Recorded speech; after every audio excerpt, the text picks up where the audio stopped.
I, 43F, have 2 children. Sarah 17F and Aiden 15 male. 9 years ago, my late husband passed away in a fatal car crash. I was devastated. I was afraid for my kids to grow up without a father, and I was afraid to be alone. Luckily, my family stepped up. My brother-in-law acted as a surrogate father for my kids. My sister and Bill do not have kids of their own, but were happy to help us out. 5 years ago, I met my now husband 47 meters and his daughter, Elizabeth 17F, at a friend's housewarming party. I was hesitant to date again, but I took things slow, making sure he was a good man to be around my kids. I discussed my kids' feelings with them along every important milestone and made sure they were comfortable with my husband and stepdaughter. When he proposed, and I spoke to my kids about how they felt, only one request, the promise, was made. I would make sure that my kids and I had time together, just the 3 of us still. I agreed to take my children out twice a month, just the 3 of us, with exceptions if need be. As my kids remember their father, and Elizabeth's mother was still in her life, we made a rule that neither of us would try to be parents to our stepkids. We are responsible for our bio kids. This was discussed with all the children together. Our kids are also allowed to choose how they feel about one another, whether or not they wished for a sibling relationship or something else. It's not up for my husband and I to decide. Back to present time, I still regularly take my kids out twice a month for an adventure with the 3 of us. This could be going out to dinner, a movie, the zoo, etc. I also take Elizabeth with me for some things, such as getting our nails done, shopping, volunteering. Sometimes my kids will come along as well. My husband and I are still responsible for our own kids. We parent them differently, but that's what is causing the problems. We are each in charge of grades, party planning, rewards, punishment, special parent-child time, chore lists, curfews/rules. The issue is, I am far more active in my kids' lives than my husband is. I regularly celebrate my children, go to all their events, keep on top of their grades. I know where my kids are, I listen to their concerns, and speak about their lives. My husband doesn't do those things for my stepdaughter. I think I underestimated how much this is creating tension between our kids. Elizabeth and Aiden don't interact with one another. Elizabeth and Sarah absolutely despise one another. Sarah and Aiden are best friends. My husband came to me yesterday and said we needed to talk about how Sarah and Aiden, mostly Sarah, treat Elizabeth. He pointed out several instances of exclusionary behavior. Such as, Sarah driving Aiden around but not Elizabeth. Sarah and Aiden deciding to have the 2 bedrooms across the house from Sarah. Originally Aiden and Elizabeth would have had them, Sarah not inviting Elizabeth on her birthday trip to Cedar Point despite them having the same friend group. Sarah spending money buying Aiden gifts but not Elizabeth. Aiden refusing to allow Elizabeth to use his technology. Sarah and Aiden only doing things Elizabeth doesn't enjoy while at home or stopping when Elizabeth wants to join. Aiden refusing to cook for Elizabeth. Sarah buying all 3 of them locks for their bedroom doors, which my husband claims was only to make it look like Sarah did something nice for Elizabeth. My husband claimed that I was the cause of this problem by setting the example of excluding Elizabeth with the promise I made to my kids. He demands that I stop the practice and start to treat Elizabeth like my own kid. I said no, as that is not part of our agreement. Elizabeth isn't the one asking me, he isn't willing to step up and act as a father to my kids, and my children come first. I will always make them feel valued. I'm the only one who ever plans anything for the kids. Since we've bought a house together, he has only planned birthday parties for Elizabeth. Nothing else. He doesn't plan family trips, dinners, celebratory events, none of that. I know he won't put in any effort for my kids as he barely does for his own. When I've brought this up to him in the past, he said it's not my problem and reminds me of our agreement. Oh, and since I didn't add it in, I'm going to speak to both of my kids separately and then together to get to the bottom of their behavior. Update 1. 1. Aiden is a boy. I accidentally wrote 15F, but I fixed that. My mistake. 2. Both my husband and I were unaware of the dynamic in our household. We both work long hours during the week and don't spend much time together at home. For context, my work schedule is 8 to 6 Monday to Thursday. I have Fridays and Sundays off, and the option to come in on Saturdays when I wish to. My kids and I go to sleep around 8 to 9, Elizabeth stays up a little later, and my husband goes to sleep around 7. He works 12-hour shifts from 6 to 6 every day and wakes up for work around 5. He also has Fridays and Sundays off. I usually plan for the weekends on Monday, which we typically are out of the house for. We as in me, always, my kids, stepdaughter, and hubby. 3. I do spend time with my stepdaughter, as stated in the previous post. 4. My husband and Elizabeth have different ideas of spending time together. For me and my kids, it's getting out of the house. For those 2, it's staying home, playing board games or watching a movie. This activity started because my husband wasn't in a good financial situation post-divorce and he couldn't afford to take her out often. So they did spend a lot of time together. 5. Elizabeth's mother, Bailey, is in jail and has been for 5 months. She committed a small crime and was sentenced to a year. She keeps in contact with Elizabeth via phone calls, letters, and visitation. Saturdays are usually spent now with me and Elizabeth going to visit Bailey, unless I need to work. Her father doesn't bring her. 6. My kids and Elizabeth did get along. The exclusion doesn't happen during family trips or when I'm around. 7. Sarah has a car but Elizabeth doesn't, though she has a license. Sarah has been working since she was 15 and I agreed that I would pay half plus insurance, while Sarah pays the other half plus gas. 8. Aiden was also not on the Cedar Point trip. I paid for most of the cost but Sarah helped and a lot of the other girls' parents plus kids chipped in as well. 9. I am more strict with my kids than my husband is with Elizabeth. They have a curfew, grade expectations, safety regulations, etc. I think that's it, but I might add some if I think of anything else. I am also going to address the previous points. These are not justifications, just how I see them along with more clarification. Sarah driving Aiden around but not Elizabeth. Aiden does not have a license and has multiple outside activities. Elizabeth drives either mine or my husband's car. Sarah and Aiden deciding to have the 2 bedrooms across the house from Sarah. Originally Aiden and Elizabeth would have had them. Our house has 2 master bedrooms and 2 regular bedrooms. Sarah was going to have one of the masters, but she insisted Elizabeth take it, her reasoning being she won't have to share a bathroom with her stepbrother. The 2 masters are on the main floor, the regular rooms are on the second floor. Literally just a hallway with bedrooms and a bathroom. Sarah not inviting Elizabeth on her birthday trip to Cedar Point despite them having the same friend group. Said in point 8 Sarah spending money buying Aiden gifts but not Elizabeth. I don't see a problem with this. Sarah earns her own money, she can spend it as she pleases. Aiden refusing to allow Elizabeth to use his technology. He and Sarah are both gamers but Aiden is 10x more invested in it than Sarah. Sarah and Aiden only doing things Elizabeth doesn't enjoy while at home or stopping when Elizabeth wants to join. Not sure but defo not okay. Aiden refusing to cook for Elizabeth. Aiden cooked a lot as a kid and developed a passion for it. He cooks dinner for the entire fam, including Elizabeth, and will cook separate things on Sarah's request, like lunch or breakfast, and she will also buy him ingredients for new recipes either of them wish to try. Sarah buying all 3 of them locks for their bedroom doors, which my husband claims was only to make it look like Sarah did something nice for Elizabeth. This one I also see no issue with. Privacy is important and all 3 install their locks. Update 2. I spoke with all 3 kids last night separately and told them all to write a list of things they want to address in today's family meeting. I found out a lot that absolutely shocked me when I spoke privately. For the family meeting, we all sat down in the living room. I asked Elizabeth to speak first, since she is the one who is upset and without explanation for her behavior. She reiterated the statements above, and added some things on her list. Elizabeth's list: movie nights upstairs without her, refusing to drive her to school / leaving without her. Refusing to even attempt a sibling relationship with her. Putting locks on their doors and using the bathroom to be able to visit each other / hang out. Gaming without her. Elizabeth said she felt as if they hated her and wanted her gone. She said she is just as worthy of a parent as Sarah and Aiden were, and how it's unfair that we get to be a family and she doesn't have one. Sarah, very rudely, asked if she honestly felt she has any less of a family than she and Aiden do. Elizabeth was going to say something else, but my husband stepped in and asked Sarah to read her list. Though Sarah told me last night about what Elizabeth had been doing, I didn't expect how bluntly she would bring it up. Sarah's list: breaking into their bedrooms and stealing their stuff / food. Insisting on sharing clothes / matching. Insisting on a sibling relationship when already declined by both.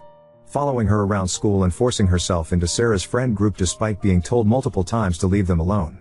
Threatening to go to teachers / me and hubby if they didn't. Stealing and then ruining Sarah's makeup. Telling my kids they should be happy their father died because now they have her dad and a sister.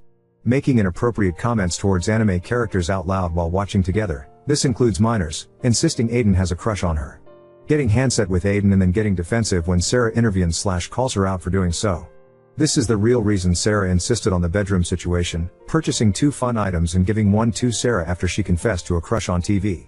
Throwing a fit whenever she loses in a game or any form of competition. Refuses to study / spend time on school and then complaining when she doesn't get good grades. Expecting me to step up and do everything for her, even though I do not do those things for even my own kids, instead of her father. Constantly being late getting ready for school and then being upset they don't wait for her. Flirting with Sarah's boyfriend at the time because sisters share everything. Refusing to get a job or do anything worthwhile while being jealous of both kids' accomplishments. When she was done, I asked Aiden if Elizabeth was really trying to touch him. He didn't answer at first, but after a moment said yes. Elizabeth denied it immediately, but Sarah shut her down and said she wasn't finished speaking. Sarah told Elizabeth that she was a disgusting human being, that she thinks she can get away with anything she wants but she can't. None of their friends like her and wouldn't be around her if Elizabeth didn't make them. That she was spoiled and entitled. That if she ever tried to do anything with her brother, Sarah and everyone else would make her life living hell. I stopped Sarah there, as I don't tolerate threats of violence. Elizabeth said it's not fair, that she and Sarah have similar interests, and that she's only treated worse because she's ugly and Sarah isn't. When you do it, it's cool. When I do it, it's trashy and weird. Sarah argued back, saying it doesn't have anything to do with her looks, she's just a bad person. Elizabeth brought up how Sarah is the bad one, purposefully excluding her, spending time with me separately, refusing to acknowledge her in the house she lives in, refusing to accept her and her father as family, that they both lost a parent. Sarah, my dad is dead. He's never coming back. Your mom is in jail.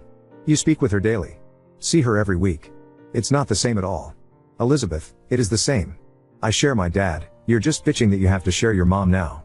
Sarah, at least my dad didn't choose to leave me. Your mom had a choice and I can see why she chose it. Elizabeth slapped Sarah. Aiden punched Elizabeth. Husband shoved Aiden into a mirror hung on the wall. I started screaming at my husband to keep his hands off of my children while telling my kids to go pack a bag. Kids ran off, Elizabeth followed them, husband and I were screaming at each other.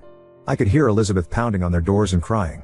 After a lot of yelling my husband slapped me, then Sarah started screaming at Elizabeth. Apparently Aiden was putting the bags in the car, and the girls disappeared. I found them in my bedroom fighting because Sarah was packing a bag for me.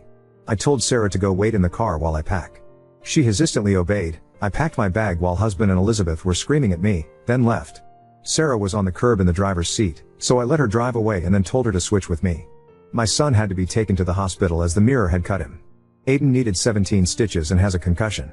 I am pressing charges against my husband and filing for separation and divorce immediately. I'm currently writing this from our hotel room. I spoke to Sarah and asked why she didn't bring any of this up previously. She told me that Elizabeth only started acting like that after husband had already proposed, and both she and Aiden wanted me to be happy, because they'd seen how depressed I was after my late husband died. This obviously broke my heart.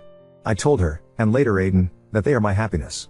Sarah argued and said that since I'd made so many sacrifices it's only fair that they did too. I promised her that she never needs to sacrifice anything for me, as I am their mother. Sarah started crying, apologizing and just saying how she never meant for me to lose another husband and that she never would have let Aiden get hurt. I kept reassuring her the whole ride to our hotel. My kids are asleep now. I'm scared. Neither husband nor Elizabeth has contacted me. I'm not sure if I want them to. Now on to second story. Found out my girlfriend was secretly texting her annoying ex-boyfriend, pretending to hate him while talking as if they're best friends. I, 27 male, am unsure what to do about my girlfriend M, 26. Some backstory. I met M 3 years ago at a store. We hit it off immediately. We spent all our spare time hanging out together, and then 2 months later we started dating. Before we started dating, she told me of her past relationship. Her boyfriend during their relationship was verbally, emotionally and sometimes physically abusive. She broke up with him after 3 years together. I met her roughly 2 years after the breakup. She knows I hate his guts, that I think of him as despicable, and I'm glad that this fucker lives 17 hours away. While they were together, M had made a bond with X's child. When we talked about this, I initially understood her feelings toward his child, having practically raised them, and supported her wanting to stay in contact. Her ex soon decided to cut her off shortly after we started dating. Nothing was heard from either of them for 4 months. Then the harassment came. He would blow up her phone with sexist jokes, saying how bad of a person she was, how he knows that she'd fuck up her current relationship, the list goes on. I told her that this was unacceptable and to block him. She agreed and did so right then. Now we come to the present. We were in bed, and I will say that she has me check her phone if it goes off in case it's her parents, as they're getting up there in age and we help out at their house quite often. It goes off, I check it. And it's him. I shouldn't have, but I check the message, and it opens the whole conversation. And they're chatting as if they're good friends. I'm confused. I've lost count how many times she's told me she hates him and doesn't want to talk to him ever again. The latest being Saturday. But this has apparently been going on for at least a month, and I'm shocked that she hasn't told me, when she had when he tried to contact her last year. I didn't say anything as I didn't want to start the conversation at the time. She tried to hide it from me later when he texted again, seeing the notification and quickly scrolling past it when showing me something. I confronted her about it and she said that he's just talking to me about his kid when there was no mentioning of him at all. I feel bad for intruding, but to see that going on. Am I just insecure? Update 1. In short detail, we broke up. I decided to have a sit down with my GF. I asked her why she was really texting her ex. She said that she needed someone to talk to about life and vent, and apparently he's a better choice for that than I. I also was shown all of the messages. She didn't bother trying to delete anything as it would show that it had been. But he was clearly trying to drag her back or break apart our relationship. Subtle flirting and even some knight in shining armor BS. She told him she thinks I cheated in the past with my former boss, Becca. I sent her and my manager memes and often helped her and her wife with projects to make extra money while they prepared to sell their house. I read multiple messages from him on how he would have beaten me to pulp if he was still in town, how he was so upset that he put holes in his wall. The cheesy shit. How he would never cheat on her, he cheated twice. I hope y'all can see he's also a narcissist. And insisting that me helping them out was suspicious, as it was only during the weekend I would do this. Even though I always sent her pictures of the work I did, receipts for the supplies, even footage of me working from their home cameras they have for their 3 dogs. And there was never a question asked to me about what I was doing over there aside from what time I expected to be finished, and was normally done on time or early. Oh, and I didn't mention that she didn't tell him we had gotten it sorted out, that I had never in fact cheated. She didn't tell him anything to dissuade him or diffuse the situation after he had threatened me like that. Nothing. Whether she thought it was serious or not. I was very upset by what I read. I felt like I had no value to her, that I wasn't trusted. No matter what I did for her, it seemed that I wasn't enough. I pressed her. I told her she has 2 options. She cuts him off and we go to therapy, or she can continue to have her chats with him and I walk away. Honestly, I should have just ended it myself, but I was curious as to what she would do. But it's over. She refused to cut him off, saying her only chance to talk to his child again is by talking to him. I told her if that a child that isn't even hers and a man who abused her is all she really cares about, then good luck with that. Grabbed my stuff, and left. Rude? Yeah, I let my emotions get a hold of me. I called her parents, and ended up telling them we've split. They're great people. They told me they're sorry that things turned out the way they did. They've even invited me tea for dinner Friday, just me and them, so I can get some of my tools I've loaned them and to talk more about this. I thought about declining their offer to dinner, but her mom is too sweet for her own good. And her dad and I always have a blast having a drink together. So I'm going Friday.